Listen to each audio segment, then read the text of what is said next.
Hey everybody, Ken Cameron from Corporate Culture Shift here, and we're talking about the Shift card deck because we're in the middle of our ATB booster campaign. Thanks for joining us as we talk about each of the major cards within the Shift card deck. The Shift card deck is an amazing tool that allows you to articulate the individual values of the individuals in your organization, also the organizational values, draw a connection between those two. It also allows you to shift the elements of your organization's culture and drive employee engagement. We've been doing a series of blog posts on each of these major categories within the card deck. There's 81 cards broken into 9 different categories. We're going to talk about motivation techniques for individuals on your team. So there are 2 major categories we're going to talk about. One is the team and the other is the individual. So the teamwork is essential to drive any organization and to drive any impact in any organization and in any business. But to be an effective team, everyone has to set aside their individual self-interest and focus on the best interests of the team. And in order to do that, there are 8 cards within the team category that you can use to build effective teams. And you can use these to focus your team, to bind your team together, and to get your team working effectively as a group.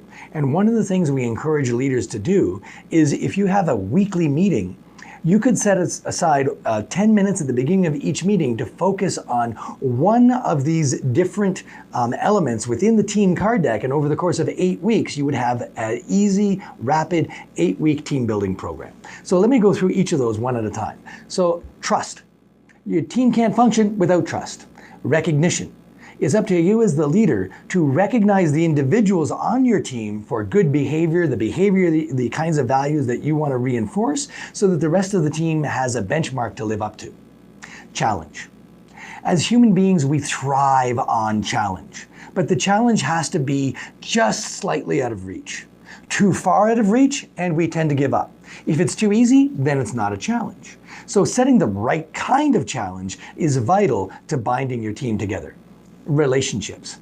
As human beings, we come from a tribal mentality. So reinforcing the relationships between the members on your team is vital, particularly if you have a cross-functional team that doesn't work together every single day, or even if they work in different cities or different countries.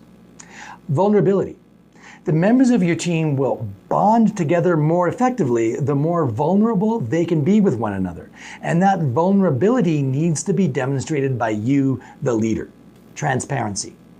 A great way to demonstrate vulnerability is to be transparent.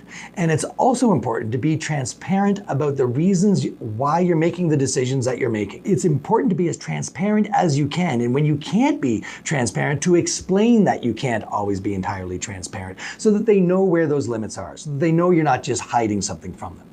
Which leads us to the 7th card in the team suite, candid dialogue.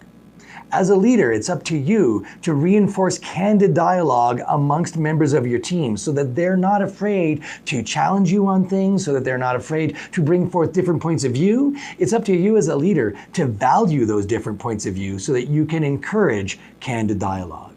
And then the final card within the team suite is play. It's really important that your team bonds through play. Now, this doesn't mean that you have to take your team bowling every week or you have to go go-karting every month. Play can be brought into every element of our work every single day. We can learn to enjoy our work if you, as the leader, bring an element of play into the work. Now, of course, a team is made up of individuals. So there are another 8 elements that drive individuals, and you can use these elements and these levers to motivate the individuals on your team. So the first is competition. As humans, we're often motivated by competition, but there are some amongst us who will withdraw when the competition gets too difficult. It's very similar to challenge. We've got to be able to compete on a level that we feel comfortable with in a way that's just slightly out of our reach.